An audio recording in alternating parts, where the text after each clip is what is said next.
I go.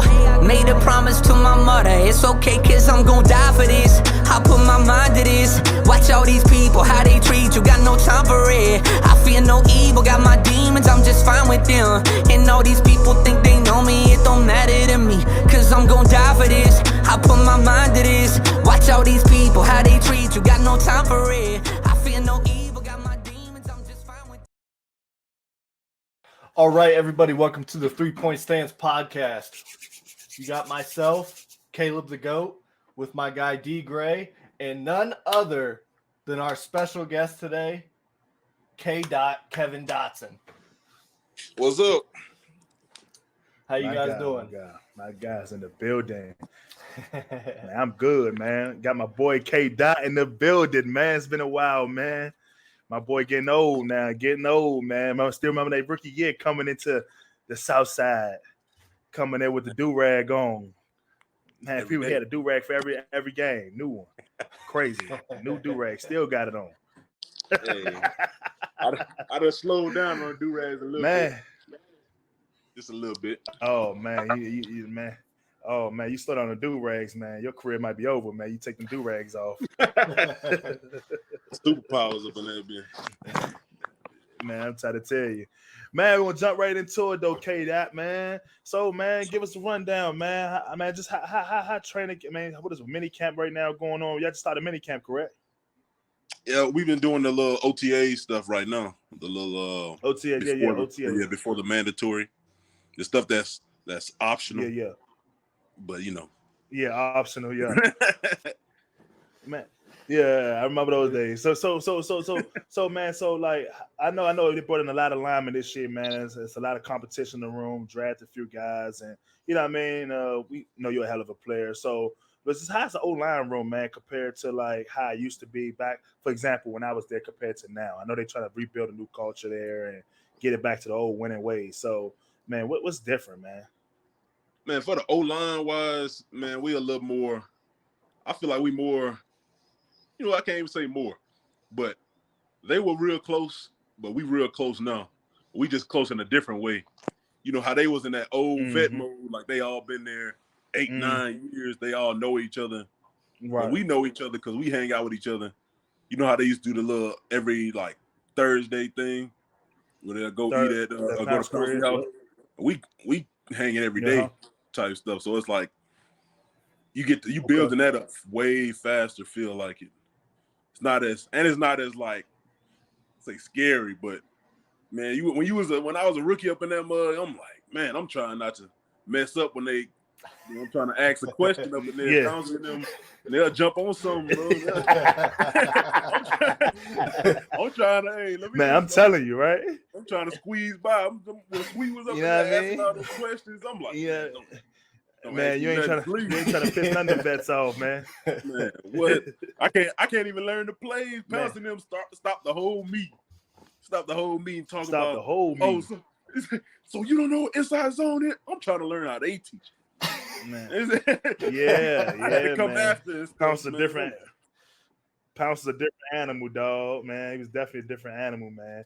So, man, it seems that you got a good little feel, man. A lot of the guys are gelling together. Like I'm saying, y'all a little more different y'all a little more close in a different way. And that's good, man, when it comes to camaraderie up front, man, trying to get the, the O-line moving and stuff like that. Because, the O-line is what controls the team. So who's the old head, man? Who's the guy that runs the show up front? Man. Pouncey for us. Yeah. But you still had good guys too, like Villanueva the Castro, but Pouncey was the head honcho. So who's the head guy now? Even though all y'all got talent across the board, everybody's good, but who's the head guy everybody looks to? I would probably say it'd probably be James Daniels. Really just because how knowledgeable he is. He know everything. He know what questions to ask. Like, even if there's like, say I didn't know something, he'll ask that question. He might know the answer. He want everybody else to know the answer. And he do a lot for the O-line development, I could say. It's like how JC would help you if you ask for something. If you ask. Yeah. And JC helped me so much. I'm like, when he left, I was hurt. Hey, me too. When they called him second group up, man, JC was at center. Man, it was a great day. It was feeling to be a great day, everything, man. He knew everything. Yeah, ahead, James Daniels was James Daniels was one of my favorite pickups last year. I was hooping and hollering for him last year in free agency.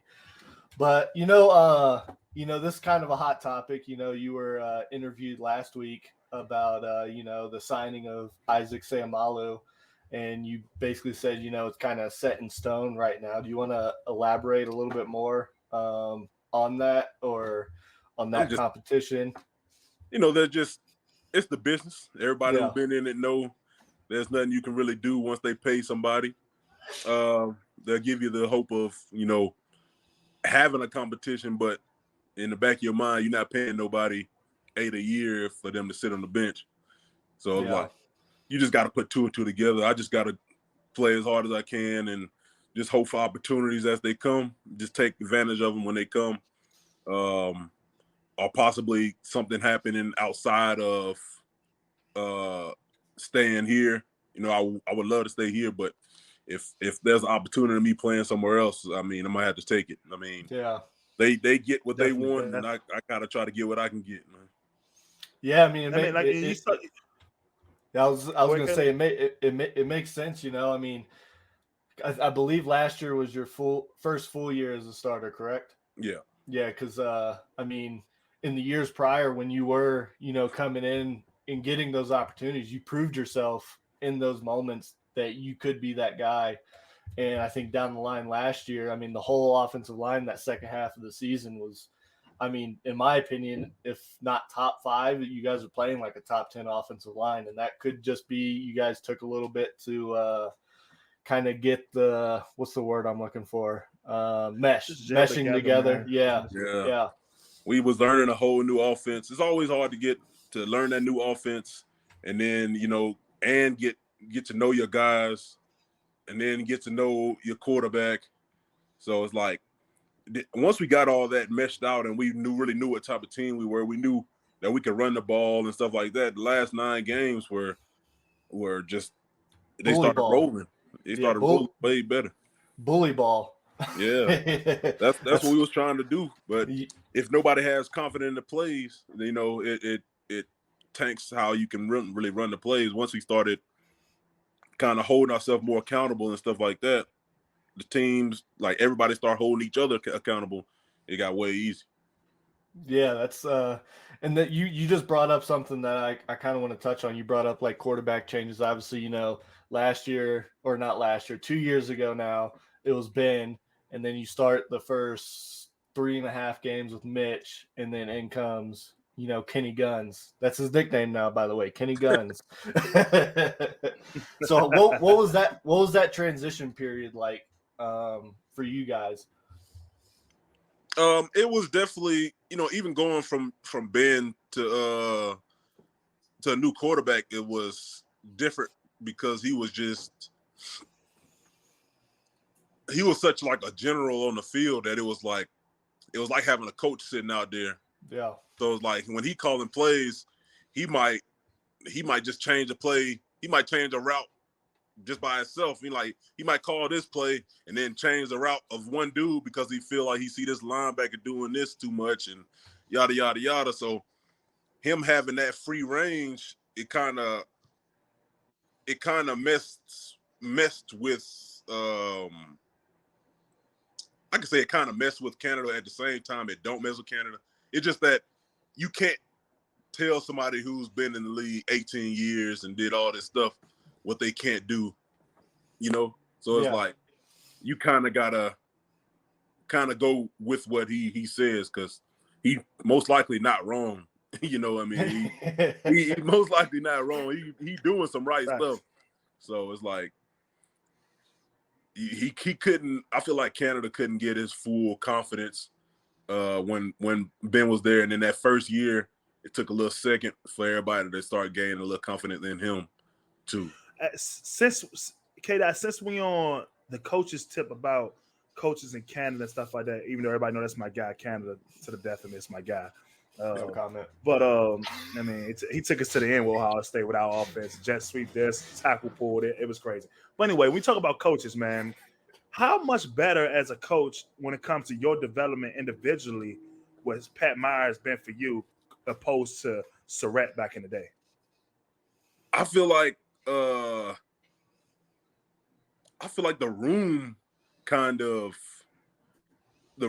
really was the biggest change for any coach, because Surratt was getting bullied, man. I don't care what it is. Surratt was getting bullied. Them boys was really bullying him. Like, if they really wanted to say something, like, they was gonna really get on that like that. I know. That's what I'm saying. So I know. Even before you got there, you should have seen my rookie year when I was there. Man, you missed that. Pat is way more chill. He's more of a coach that I would need. Well, he's a better coach for me because he's real informative, but he take his stuff slow. You'll never hear him really yell. And a lot of people not with that yelling stuff in their face and stuff like that. So right, I feel like he's a good coach for me.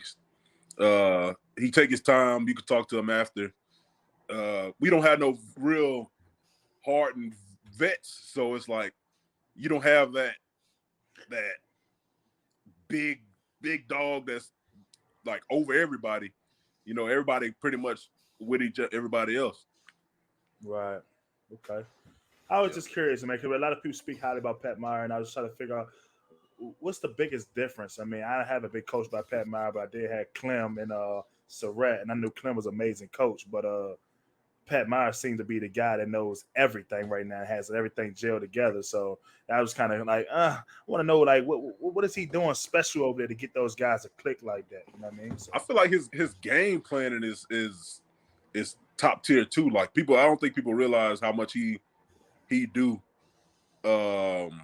like protection wise, run blocking wise. It's like we have a game plan for everybody to the point where we feel confident that it's gonna work. We just gonna follow it blindly, really, because we really trust what he gonna put out there for us. Right. All right. So I want to bring it back to in the last few weeks of last season. In that Raiders game, and that Ravens game, what was the feeling like in the huddle before those, in those game-winning drives with Kenny coming out there? Man, when I say we were probably the most prepared for that moment, like especially legit because of Coach T. He putting that kind of pressure on you every day, like even at practice. 7 shots, baby. 7 shots that's gonna happen. We got that pressure on us. We not thinking no different than any other time during practice. He come out there, do his little speech, come out there, talk to us. Are y'all ready? Stuff like that. Like this is the time. This is the time you try to prove yourself. This is the time you make yourself a Steeler. Stuff like that. And we just rose to the occasion. And like even with Kenny, even his first year, he came out there like a hardened vet. Like, and we followed that to the T. We really, when it's go time, he put on a whole different face, man. He's a whole different person.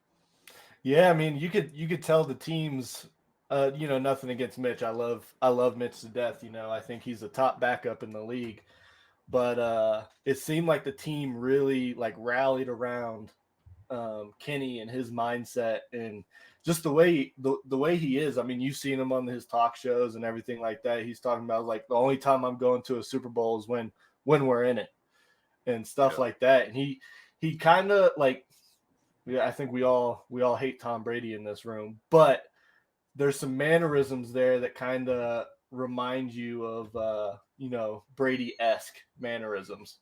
It's like you could tell when somebody has that I guess you could say that greatness in them. Yeah, you could feel when they have that something a little different to them in the football aspect. I feel like they really kind of did a boy wrong at the beginning of the year. Just like not wrong, but we were so off. We were gelling so bad in the first 4 games. Yeah, that it's like, and a lot of times it really wasn't his fault. We just weren't together. Yeah. And everything just didn't come together. And then we go against the Jets, who was like, at that time, top 3 in the league, top 2 in the league on defense. Yeah. So it's like, him struggling for a half against a top 3 quarterback and then get kicked out. They were kind of just, I feel like they were just waiting on the time for him to mess up so they could put Pickett in. But we all knew that already. Yeah, they loved Pickett. Hey, everybody loved Pickett. I love Pickett. It just we kind of knew what it was. Yeah, they kind of just needed him to have that opportunity. So, You talk about Pickett. My guy Mason Rudolph is back. Like, my guy's back. I mean, I didn't know he was coming back. I had no idea. I had no clue. Mason's back in the building. You know what I mean? Hey, I don't think people realize how much Mason do, man. Mason do a lot of that, like play calling and stuff like that. He helped a lot with all that stuff, man. Man, Mason's a smart football player, and I always told a lot of people that people don't understand how much Mason works his tail off, dog. I mean, bro, he used to be downstairs, bro, in the little break room, man, where we get the snacks at downstairs. I know that room's still there. He used to be in there watching film over and over and over. And I just feel like, man, at the time, Mason used to just beat himself up so much because he watches so much film, so much to the point he's seeing stuff that's not there. You know what I mean? And it's like, dog. He wasn't getting that much support either. He wasn't getting support. I mean? His quarterbacks in front of him and behind was not giving him that help he really needed to become that guy. Yeah, man. I feel like right now, like I said, man, him coming back, man, is giving him a clean slate to rebrand himself one more time. Because it's only a 1-year deal, man. So he get to rebrand himself one more time. You know what I mean? And do we think he'll be a starter? No. Would he be ready to be a second string? Who knows? I mean, Mitch is pretty good, but I mean, hey, for all we know, he could fight and take that spot. You know what I mean? So I feel like he could do it. He could be good anywhere, man. I feel like he definitely even as a backup quarterback, and he get an opportunity to really show something. I think he'll really make something happen, man. It just opportunities got to come to you. Right. I agree. What you about to say, Kaleb? I forgot what I was in the middle of saying, but I'm gonna transition to D's day one rookie last year. What is that guy George Pickens really like inside the practice? Just in general, inside the practice field, just day to day. Hey, that man different, man. When I say he's a one of a kind, like one of one, like he gonna speak his entire mind. He gonna say whatever is on his mind at the time. He don't hold back any emotions, good, bad, anything. Like if he want to make a fashion statement, he gonna throw on whatever he said he wanted to throw on. It like when I say he'll do anything that he want to do, and I commend him about it, man. He'll do anything. That's all I can. He a good dude, but I mean, like whatever he really whatever he feeling at the time, he own it. Yeah, I mean, and that's that's you love that in your especially your receivers. Essentially, like I think there's a false narrative about him in the media and everything like that. Yeah. I think he's a me first guy, and he definitely not a me first guy. He just so he's so passionate that you feel like he only talking about himself. Like say if I was getting in a fight with somebody, hey, I'll be looking around for GP might be coming over there. Hey, you never know. He definitely a team guy. He just, once somebody start getting a narrative around him, they just trying to get proof. Like everybody just trying to prove it right at that point. Anytime they can say, if somebody say, oh, there's character issues, all right, let's watch him and make sure he don't do nothing. He got to be perfect for us to not. Well, let's be real here, K. That like when it comes to the league, man, like I listen to how they talked about Will Levis, dog. And when it comes to the reason why Anthony Richards went before him, is because Will Levis, they felt like his ego was too big. And it's like, well, when you're a player that loves football, you're going to have a little ego about you, you know what I mean? And it's like, why does the stigma always got to come that, oh, it's all about me, or it's all about me, because I want to win so bad that I'm going to put myself in every position to make sure we win. And you know what I'm saying? It starts with you doing your job first. And him wanting the ball more because he know he can help the team win. That's not him being a me guy. That's me saying, let me step up and be an A player. Like Coach Thomas said, A-list player. I mean, let me be that guy. So if I know I could be that guy, hey, man, give me the ball. I know I'm open. Give me the ball. And then you start saying the one-hand catches. You start seeing him making more plays because he know he can do it. It's not about ego. I think it's about maximizing your ability, what he knows he's capable of doing, and everybody around the world knows it as well. So I really feel like you know the people who always once you do something or say something good about yourself, they say something about you got to be humble. Just be humble. Just be humble. Man, being humble is almost a negative definition. It's just like if you know you that guy, why not say that you that guy? Be that guy.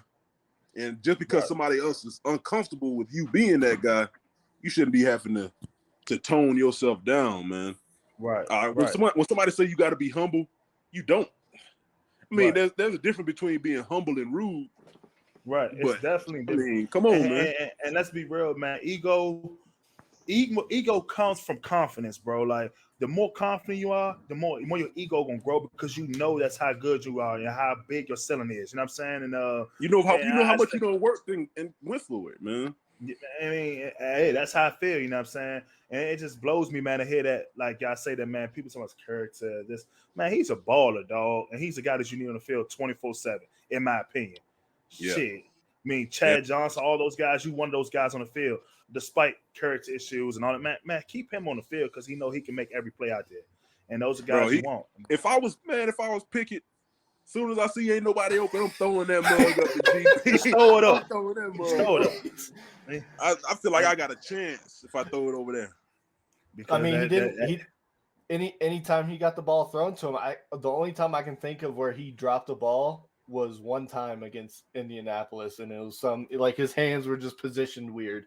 He tried to one-hand catch it out there. Yeah. And any other time, I mean, he's proven everybody right. I mean, it's disgusting what he does against these corners. And then, hold on. Did you see that bum Martin Emerson and what he was tweeting or Instagramming at GP this offseason? Who? The quarterback for the Browns, Martin Emerson. I don't know. I don't know him, man. That's not even. I don't know most cornerbacks, but I definitely don't know. Yeah, there was like an Instagram thing between him and George because Martin decided to post his Instagram picture where he's staring down at George, and that was the same game that George Pickens that one. Did the greatest on catch, him the on greatest him catch of all time on him, bro. I think people downplaying that catch, man. That catch was better than Odell's catch. That was better than any catch I've seen ever, ever. Yeah. I'm glad you answered that. that. In person is crazy. I'm glad you answered that because I was going to ask you whose catch was better, DJ's week 1 or his was good too. Like these are top tier plays, man. Yeah, man. These some top tier plays. ESPN didn't even show. They showed a non-catch by the Bengals, and not showing his on the sideline toe tap. Come on, man. Hey, that was crazy. You know how the media does us. It's rough. It's rough out here. Crazy. We're fighting out here. Crazy. Kate, I know this is too early to tell, man, but you got to call it what it is, man. Y'all just drafted Broderick Jones, man. I mean, I don't know what position he's going to play. My prediction, I think he'll be a great guard. Don't know. I've been saying this since day one. Don't know. Broderick? But with Dan Moore being a left tackle and my guy, my dog, Chucky, being a right tackle, where does this guy fit? I just don't understand that pick. Where does he fit? I don't think Dan Moore's played bad enough to literally just be benched. I don't think Chuck's played bad enough to be benched. So why do they go get him? Like, what did he play at? Center, guard, where? I think this year, most likely he won't play. It just don't make sense to me. I mean, if you get into the next year and Dan going through his looks and stuff like that, I mean, look like teams and stuff gonna start hitting him up if he like done with contract or whatever. I mean, I'm thinking they just think about the future. Okay, that's all I could think of. But I mean, if he play this year, I don't know. He gonna be at tackle, most likely at left, because I don't think he's ever played it right. Because I know Chooks might be one of the most slept up people in the league. I agree. Protecting the quarterback, like his grade has always been great. He's going against like monsters weekly, and people not giving his props. Like he giving up maybe 1 sack or something like 2 sacks, maybe 3 in the season, and he been going against Bosa, Garrett, all them people, and he not getting no notoriety for it, man. That's crazy. Yeah, man, I agree. That's a great thing that you just brought up about Chooks, because I'll say this: anytime, like in my fandom memory, anytime like Chooks has gone against the likes of Von Miller, he shut him down. Anytime Dan Moore goes up against his son and Myles Garrett, he shuts him down. And that's proving my point. Where does Broderick Jones fit? Neither one of those guys has been like bad enough playing that they lost their spot. So where? Why do I go spend millions of dollars on a guy that's just going to sit on the bench for years? Because Chooks continue to play well, don't give him no side, and Dan Moore continue to lock it down left out. Where does he go? We trade him. But you never know in the league, man. The league is so wild. Like people you expect to stay for a team. You like, how did you get rid of? Wait, what? You know what I mean? Like, it happens all the time. It's crazy, man. And here's a question I have. You were at OTAs today, correct? Yeah. Mark Robinson had a pick 6, correct, today on Kenny? I don't know if he scored, but he definitely got that pick.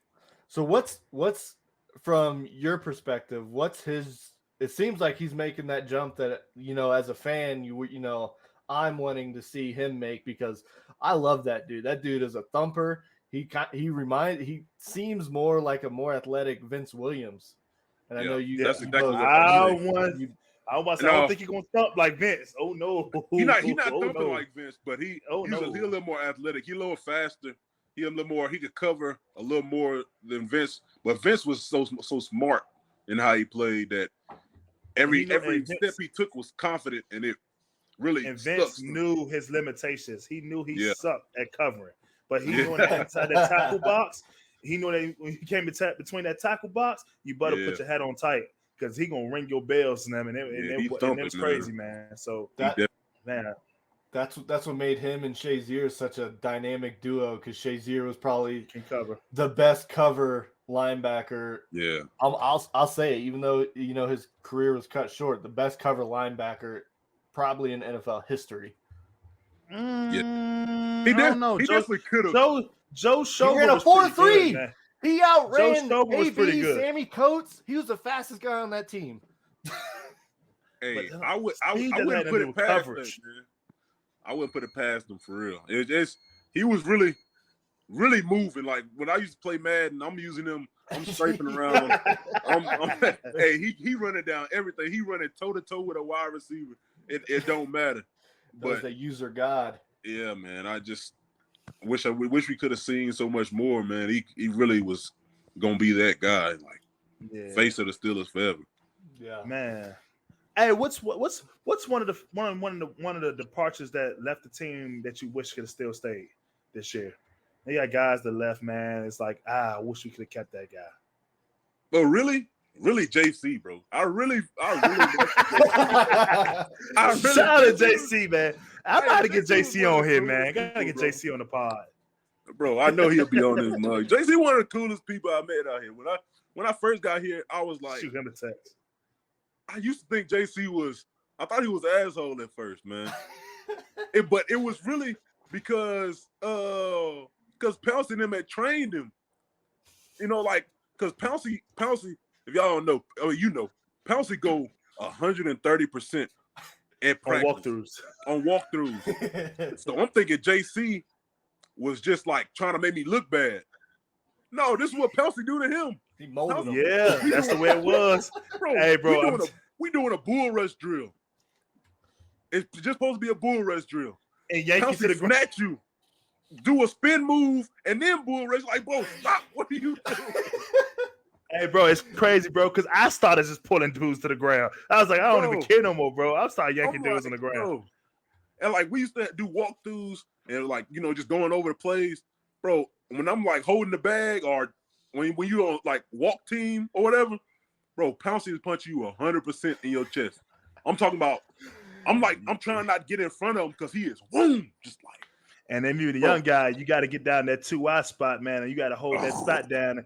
Man, I don't think my rookie year, we had a guy that Garrett Brunfield, Garrett Brunfield from LSU. Man, I'm talking about the way that he punched this dude's chest every day in training camp at Latrobe. Garrett Brunfield took a piece that you used to make a cast out of, took pads and put them on his chest like they was like nipple covers. Bro, I believe he punched him so hard they both of them fell out. I was like, wow, like this is crazy, bro. Like, bro, Pouncey's first punch was crazy, ridiculous. That's so funny you just brought that up because like literally a few episodes ago, D was just talking about that. And he was talking about like the first time I got hit in the chest by Pouncey, he was like, I had to tap, I couldn't breathe. Bro, I'm trying to go back to linebacker now. I said, no. This ain't about to go down like this. No, I ain't signed up for this. I signed up to play offensive line. No, bro, I'm telling you, man. But one thing, man, K-Dot, man, as you look back over the years, man, I know y'all gelling together, man. It's O-line, man. And I always talked about some of the greatest O-line I ever played with was probably that unit, man. It was the best offensive line. So you haven't played for another team yet. So that's the only team you'll play for. But I had to play with the Jaguars. I played 2 years with the Titans. So, man, just playing around there, man, and just seeing Taylor Warren was a great dude, too, man. Had a great O-line in Tennessee. But no other offensive line compared to that group we had there with the Castro, Villanueva, Matt Filer, Ramon and Pouncey and Pat Morris, those guys. I don't think you met Patrick Morris. He wasn't there when you was there, I don't think. But all those guys, JC and BJ Finney and all those guys. I mean, you probably remember BJ Finney, Caleb. Finney, yeah, Finney. But he came back. He actually came back again to y'all. Yeah. So, man, I think that group was probably the most experienced, knew how to play offensive line I've ever been around. You know what I mean? Jaguars was trash. It wasn't bad. We had good players. Don't get me wrong. Get good players. We had Trevor Lawrence just came in at the time. We had Karen Roberts. We had guys. But the camaraderie had that room. Yeah. It wasn't that dead. Like everybody was just kind of worrying about going fishing after deep sea fish. We'll be in Jacksonville. We having a good time. Then we get to Tennessee. Ted Lewan is the comedian guy, funny guy in the room. Love the guy, man. He kept meetings always fun, but it just wasn't the same as, you know what I'm saying? It didn't teach you how to be a great offensive lineman. And I feel like that's what really made me a better offensive lineman playing under those guys. I don't know if that's the same for you. I mean, because you haven't really get to experience anywhere else yet, but I think for me, it'll be hard to beat this experience because of how close we all are. Right. It'll be like if I leave here, it'll be like I left. It's like, remember in school, like high school or something, they changed your classes. Friends? You're like, dude, they done moved me from my class. I'm gonna be still trying to hang out with my boys. Yeah. It's like, I mean, it'll be tough, but if it happened, it gotta happen. Man. Yeah, for sure. Yeah, I think that's the big thing. I think D can attest to this is a lot of Steelers players that either moved on or the Steelers trade them or vice versa. They always say, like I think Joey Porter Sr. was just saying on Bryant McFadden's podcast with Pat Pete was that like they were always chasing that Steelers locker room. Like, because there was never anything like it. Bro, every person that came from another team to here or left a team, they legit every time they like, man, if I can finish over here, I'd love to finish over here. I love to be like. No lie, bro. K-Dot, bro. I'm telling you, bro. For me, bro, you don't understand how good you got to still be in Pittsburgh, bro. Like when I first got that call that I was going to Jaguars, bro, I was in DC. I think after we had just finished playing Monday night, I got the first start at Guard. We played against the Bengals that night on a Monday night, probably 3 years ago. That game. And that's when Snell went off. And after that game, I went inactive. And then the next game I went inactive, I didn't play. And then the week after that, I was gone to Jaguars. I was like, bro, what do I do? And I got there, it was just completely different. I was just like, this can't be real life, bro. Like, I'm out here in the middle of nowhere, don't know nobody. And it's like everything I ever learned was in the North Hills of Pittsburgh where my house was. You know what I mean? Yeah. And now it's like all that is gone. Like what happens now? Now I have to rekindle this all over, and it just was never the same.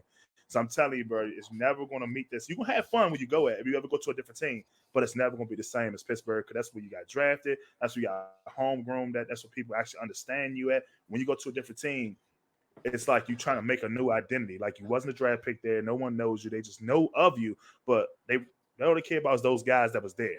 So now, like, how do you become a lot of cities are not as football oriented too. So it's like you go to some place, bro. If you like, I can see Jack going to Jacksonville. People probably don't even know you're a football player. They just assume you're just a dude with dreads. They like, hey. You know what I mean? It's crazy, bro. Like I'm telling you, you have a random kid walking to you like, "Oh, you Kevin Dotson? You know, offensive lineman."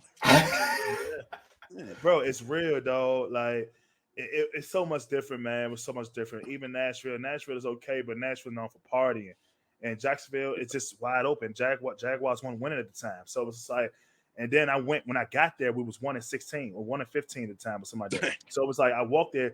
I came from coming from a playoff team. The year I lost to the Browns in the playoffs. I came from going from to the playoffs to going to a non-playoff team in a week, and I was home a week later. You know what I mean? Just chilling, looking for a house in Jacksonville. You know what I mean? And, just the camaraderie is just different, bro. Now I say, man, just enjoy it, bro, because man, you ain't gonna never find another room like it, man. And you had the opportunity to play with those guys before and get a new room where y'all close at. It's never gonna be the same, bro. We go other places, bro. It's just everybody mindset different. You ain't from there. You want the guy that started there. It's just like you're a new guy. You know what I mean? And not every team is built on trying to bring the guys in and gel together. Everybody just about making their money, making the Pro Bowls, and do their stuff and go to their families. You know what I mean? And I feel like that's how Tennessee was. You know what I mean? So. Yeah, and then kind of the kick off of that, he's Dee's speaking from experience, and then even like Le'Veon Bell, I'm sure you've probably seen what like he's been viral the past few days talking about he was hot smoking before games and running for 152 times. It's like, yeah, we know you were that guy, but he even said in there that as soon as he showed up to the Jets, he was like, "Yep, I fucked up." Every person, like even like AB and stuff like that, they mostly have problems with the uppers. They're not really worried about the team. It's like they worry about the upper people like the Omars and stuff like that. Yeah. They worry about the business side that really messed them up. But if they wanted to stay on the team, they would have definitely stayed at Pittsburgh if there wasn't such a if it wasn't so political in the league. Like you got to do so much to stay in the good graces of people and stuff like that, just to like make sure that you're gonna be all right next year. You gotta make sure you just keep in touch with people, just to keep yourself on their mind and stuff like that. I think that's the thing that was getting to them mostly, and then pay always gonna come down to it. People, if they feel like they the best, you gonna ask for the best money every time. 100%. You should. A certain somebody that asked for a trade was getting paid like he was the best because he was the best at that time. But I mean talking about AB, obviously we brought him up last week in our last episode. But it's crazy like thinking like how much Mike Tomlin was able to keep in-house, because like he immediately went to Oakland, and I think it was like the first week of training camp, Antonio Brown's doing this, Antonio Brown's doing that. Man, it's a dude named Jack. That's who keeping all that stuff together. Oh, that's our guy, Jack. I love Jack, man. I miss Jack, man. I got his double still speed down, dog. Bro, I would call Jack for anything, man. Anything. I don't care. Jack was the guy, man. I'm telling you, Jack will get you out of everything, man. And I know he got me out of some stuff, man, back in Pittsburgh, man. I can't speak too much on it, but I got Jack on speed. Man, hey, Jack shout out Jack. Shout out Jack. Man, Jack was the guy, man. Especially came to the hotel when it was, the hotels on home games. 12 midnight. Hey, Jack, I see you, Jack. Hey, I you ain't catch see you, me. man. Let me get my little gummy bears and get up out of there. Man, Jack was the guy, man. I hope I can come out of Pittsburgh. Man, that'd be crazy. So before we wrap this episode up, Kevin will ask you to kind of stick around when we end the recording. But one question that's on my mind is, it's kind of a two-parted question. It's with this, I guess, no, hold on. I got two questions. Sorry. So my first question is going to be, who out of the draft and free agency, like, let's separate those two. Who was your favorite pickup in the draft? Who was your favorite pickup in free agency? I know my favorite draft. Free agency, okay, less, but draft. If it's draft, I would probably go the 6 lineman. I like the Joey Porter. I like that pick. Just because he's a big cornerback, we kind of need. I mean, I feel like he's gonna be that guy. He been around already. He know what the feel is already. I think that's a good pick. And any of the new linebackers, I like the new linebackers kind of coming there with a little bit more. Roberts, I think he's a pretty good one. Roberts, the mullet. Yeah. Who's hold on? Mullet, I like him. Yeah. He came from Washington, so my family all Redskin fans, so they always talked about him. Actually, so I lied. There's gonna be 2 more questions because he brought up a very good point.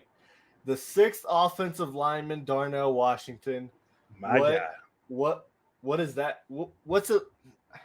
Explain him to us.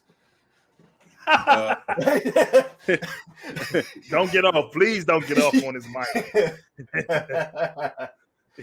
He a black gentry with maybe a little more muscle. That's how I categorize it. Little more muscle. I think it's probably a lot more than that. Gentry he's huge. He a big dude, but Gentry, like I used to be like, I guess I thought of him as smaller, but one day I stood next to him, I'm like, hey, he was kind of big, man. He kind of big. He almost like 6'8" or something like that. Man, he huge, man. They about what in the size, but I think old buddy a little bigger. Okay, that's exact, because I mean they're both like 6'7", 6'8", and what's crazy is Gentry was a quarterback at one point in his life. It doesn't make no sense. I think Gentry could probably still be a quarterback. They need to get him on one of them. Is he the funniest dude on the team? Bro, he's hilarious, man. He's hilarious for real. It's a joke every time you see him. Like something is going on. Man, good time. And then Darren was real funny when he was there too. Don't come to my locker, boy. Don't come to my locker. We turned up. I never go to Darren's locker. Never. We turned up on that side. If it's anything like an Xbox party on Call of Duty, I probably know what's been said in that locker room. Hey, it's probably exactly like that. Boy, here in the USFL, dog, bro. These boys, I be having these boys cracking up in the locker room, bro. Man, I know it. These boys are going crazy. What was your last question, Kaleb? My last question. So D and I did season expectations. I'm not gonna have you put a record on it, but D went 9-8 for the Steelers. You know, he said we're gonna have the same record as last year. Me, I was don't put those words that way. No, that's exactly how I said it. I had a nice reason why I said that, but go ahead, K-Dot. And then I went 12-5, 13-4. You basically went undefeated. No, I didn't. I went 13-4, 12-5. I think I think we'll do good. Probably up to like good. I mean, y'all got the worst schedule of the year. Hey, the first 5 games, they're looking real. San Fran week 1. I'm just saying. I know. That's what I'm saying. That's why I'm trying to be a little realistic, but at the same time, we ain't trash. So it's like, you've like out of those games that's supposed to be hard, we thinking about still winning them. So it's like, out of the 5, we at least got to win 3 of them. So I'm like, if I can say if we gonna win those 3, then I feel good about us getting 10, 11 wins and then going good in the playoffs. That's what I'm really making the playoffs. And if we get in the playoffs, I feel like we're gonna make a run. So like, obviously, week 1's kind of like, at least for us fans, the media is hyping up Brock Purdy. He might not even play in the game, but man, they're saying Purdy over Pickett. Bro, that game as offensive line, we not worried about no quarterback at all. Yeah. Do you see that D line? You got Bosa. You got Hargrave. Yeah. They just Wobble. They picked up Wobble. You got Ken Wobble's back. You got what?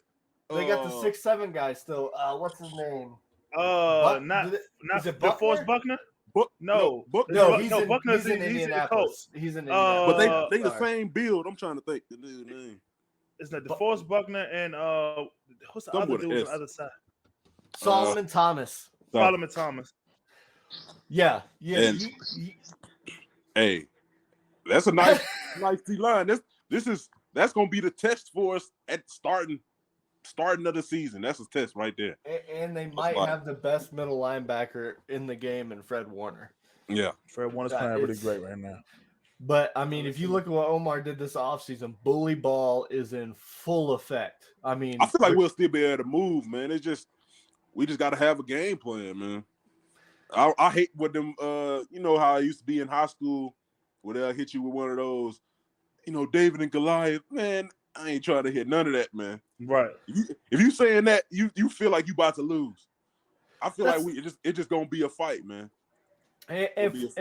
And for me, seeing like everything that's been done this off season and building on what we had last year, and Kenny, putting that thing, he put it on the table, right? He put it on the table, and it's like, I mean, it's playoffs. It's definitely playoffs this season for our Pittsburgh Steelers. And so, if we once get again, in the playoffs, I didn't say it wasn't playoffs. I didn't say it wasn't playoffs. You can make the playoffs with 9-8. You can make the playoffs with 9-8. You can make the playoffs with 9-8. I ain't never called you a hoe on TV, but hey, you a hoe. You can make the playoffs with 9-8. I mean, there's a lot of Super Bowl teams that I think the Giants did it before. Like, I mean, back in the day with Steelers did it first. K. Dot knows. He grew up a Steelers fan, right? Yeah. Hey, he wore that Bettis Super Bowl XL jersey. I believe into one game in the last few years because he started getting hyped. I think that was the first thing I wore into the building. Yeah. That was the first thing I wore into the building. Yeah. Wow, so what was the first thing that I wore in a building? I can't remember. A Panini shirt. Oh wow. Panini shirt from the combine. Wow. Amazing. Man. But again, I feel like this is a great episode. I mean, there was really no topics involved in this episode. It was like, we were just chopping it up, and this is what I love to do. This is why I wanted to, start podcasting a year ago, and met D, and Kevin can talk about it, but there was like at least 20 messages in his DMs on Instagram. That's crazy thing. I usually never do it, but it's like I was like, why not do it now? I'm like, why not? Because the last few times I had done it, the real reason I don't be doing them because they get on there and it's just like awkward, just like They asking questions that everybody know the answer to. Like, Right. oh, so you've always been a Steelers fan. You know this already. I know this. No, you like football? What are you talking about, man? Right. I'm not trying to answer those stupid questions. When one of your hosts is sipping on some whiskey during the show, you know it's going to be a good time. Hey, man, that's crazy. It's crazy, man, because that's how me and Kaleb got out, man. Back years ago, man. I did a show with him actually, and I'm saying I was doing my podcast, my media thing, and that's how we hit it off, man. And then we did our own show last year, and then we got picked up by Steeler Nation, man. The Steeler Nation picked our show up, and then now we shoot our show through Steeler Nation. And man, if you follow him on Twitter, man, you want to see all the stuff from our show on Steeler Nation and stuff like that, man. So, man, it's been great, dog, and hopefully after the season I can move my way into Fox, man, trying to get myself into Fox, man, doing like the sideline report and stuff like that, and in the studio. So, man, it's been good doing this, man, while still playing football at the same time. So, you know what I mean? It'd be crazy, dog. Hey, so, that's my plan after this, after everything, man. Bro, network, man. Best thing is, man, while playing as USFL right now, USFL we play our games every week on Fox. So our sideline reporters are Jake Butt, Devin Gardner, all guys that play in Michigan, the Big Ten, and all that stuff. So these guys are athletes that just like us. So my thing is, last week we playing Detroit Lions Stadium against the Michigan team, and I'm on the sideline again. We just beat them already. It's like 1 minute left. I'm getting Devin Gardner number so we can set these things up, because you don't want to wait till late, man. Too late, man. Then we play offensive line. We don't touch the ball, so you got to start building these relationships while you relevant. You know what I mean? So when you finally hang the cleats up, everybody already know about you, not from football, but from you potentially being a commentator, sports reporter, color commentator, whatever you want to do, play-by-play guy, whatever you choose to do. So, yeah, man. So that's my only advice, dog. Get rolling now. All season, once this stuff is done, start doing podcasts. Just start talking about sports. Get Jack or JC on your podcast. Just talk, because they're going to ask about seeing you speak in front of people and how how your dialogue is with other people and stuff like that. See how your character is and stuff like that, to see if you're a candidate to even be on TV shows or whatever the case may be. So, man, make sure you do that, man. That's what I'm doing now. Hey, and I'll tell you this. You know, it's called the 3-point stance. We got one stance, 2 stance. You know, hey, I'm just saying, we could make it happen. You know. We expect hey, our last video hit 5K last week. We're hoping for to hit bigger and better things, and I think the sky's the limit for as far as D&I's go. And shout out to you, because you are the first active player on the Steelers we've had on the show. For sure. Yeah, I'm glad to be there, man. Anytime y'all try to hit me up, man, let me know. For sure, man. We might get you back on here, man, to do some some Steeler update stuff, man, and get you rolling on some other stuff, man. It don't got to be about locker room talk. It'll be about around the league, man, talking about offensive line play. And I'm saying, give us a little more insight about what you see about the best linemen around the league. Just making it more fun for you, and also other people to see how you think as an offensive lineman. So, man, I got you, dog. Yeah. For sure. Bet. And again, we'll have you stick around for a second. I want to thank everybody for tuning in this week's episode of 3-Point Stance with myself, Kaleb the GOAT, my boy Dee Gray, and we got K Dot. Great Do-rag episode. man. Again, thank you, everybody. Like, comment, subscribe. We got a new Instagram page, 3-Point Stance. Make sure you guys follow it, and we're out. I mean, that's it. That's it. Can't get no more.